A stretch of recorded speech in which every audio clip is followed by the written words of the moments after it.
Hi hello नमस्ते welcome two of study. I am your host सक्षम and आज हम बात करने वाले हैं उन कोर्सेज के बारे में इन द दिल्ली यूनिवर्सिटी जो आप as a non math student भी अप्लाई कर सकते हैं। So without any further ado let's begin.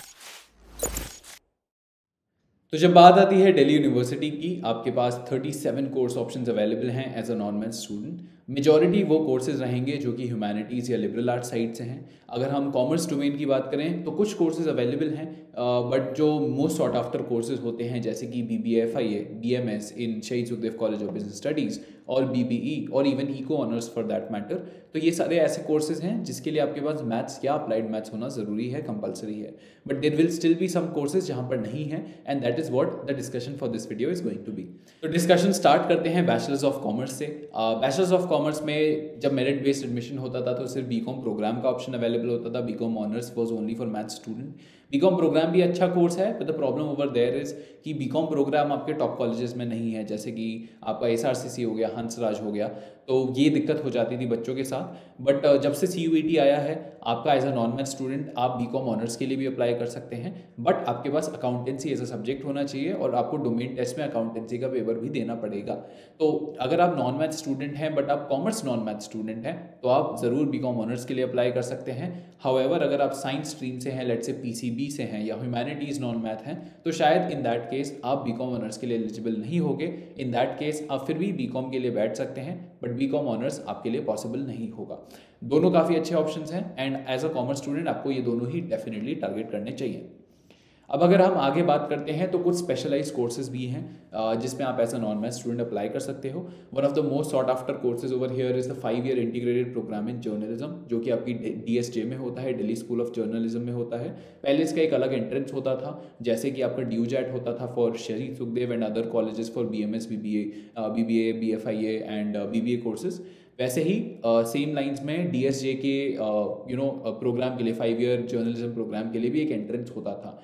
तो अब वो एंट्रेंस नहीं हो रहा है, उसकी जगह CUET के स्कोर्स ही ले रहे हैं। ये भी एक काफ़ी अच्छा ऑप्शन है जो आप कंसिडर कर सकते हैं इफ़ इन केस आपको जर्नलिज्म में जाना है and that is a field that is actually interest you. उसके बाद बात करते हैं bachelors of elementary education which is BLED।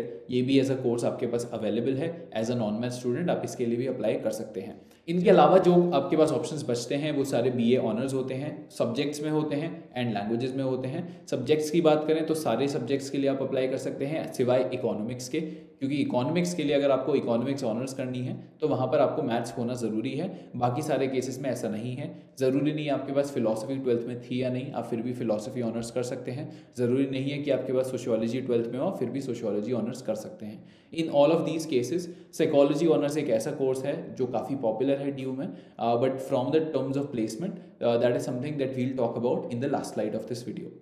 आपके पास ये सारे सब्जेक्ट्स के ऑप्शन अवेलेबल हैं जो कि यहाँ पर लिखे हुए हैं। बस हिंदी पत्रकारिता एक ऐसा सब्जेक्ट है जहाँ पर आपको हिंदी होना ज़रूरी है in your class 12th, and उसका आपको एक डोमेन टेस्ट भी देना पड़ेगा, लैंग्वेज टेस्ट भी देना पड़ेगा। अदर देन दैट बाकी सब में आपका जनरल एलिजिबिलिटी और डोमेन सिलेक्शन चलता है। अब अगर हम बात करते हैं लैंग्वेज ऑनर्स में, तो इंग्लिश ऑनर्स आप कर सकते हैं। इंग्लिश ऑनर्स भी काफ़ी पॉपुलर कोर्स रहता है DU का। उसके लिए आपके पास 12th में इंग्लिश होना और लैंग्वेज टेस्ट में इंग्लिश देना ज़रूरी है। हिंदी ऑनर्स के लिए 12th में हिंदी और लैंग्वेज में हिंदी लैंग्वेज टेस्ट में हिंदी होना ज़रूरी है।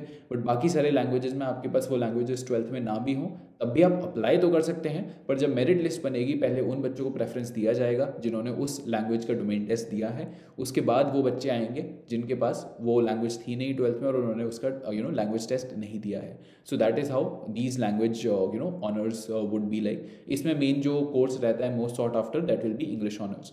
नाउ अगर हम बात करते हैं कि आप अगर ऐसे कोर्सेज में जाना चाहते हैं which are related to performing arts और फाइन आर्ट्स, तो वहाँ भी ऑप्शन अवेलेबल है। आपको फाइन आर्ट्स में BFA है और परफॉर्मिंग आर्ट्स में BA honours in Carnatic music, Hindustani music आपके पास ऑप्शंस अवेलेबल हैं।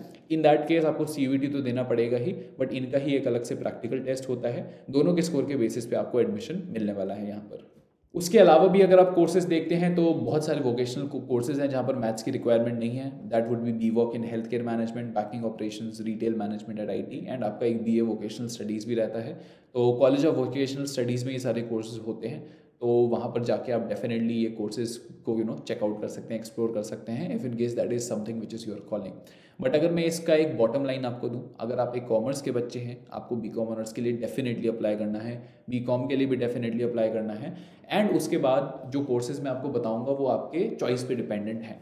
अगर आप ऐसे बच्चे हो जिसे जर्नलिज्म पसंद है तो 5 year integrated program in journalism भी कंसिडर कर सकता है। इसके अलावा पॉपुलर कोर्सेज की बात करें तो आपका इंग्लिश ऑनर्स रहता है, साइकोलॉजी ऑनर्स रहता है जो कि काफ़ी पॉपुलर रहता है डीयू में, specially amongst humanity student. But as a commerce student अगर आप प्लेसमेंट परस्पेक्टिव से बात करते हैं तो डीयू में मेजर प्लेसमेंट जिन बच्चों की लगती हैं वो बीकॉम ऑनर्स वाले होते हैं, बीकॉम प्रोग्राम वाले होते हैं। उसके बाद जो कोर्सेज बचते हैं वो इको ऑनर्स होता है या बीबीए एफआईए होता है, बीएमएस होता है, बट उन सब के लिए आपको मैथ्स इज़ अ रिक्वायरमेंट। तो as a non math student from UG के बाद प्लेसमेंट परस्पेक्टिव आपके 2 ही अच्छे कोर्स निकल के आते हैं, BCom honours and BCom, and कुछ हद तक आपका जर्नलिज्म का इंटीग्रेटेड प्रोग्राम भी।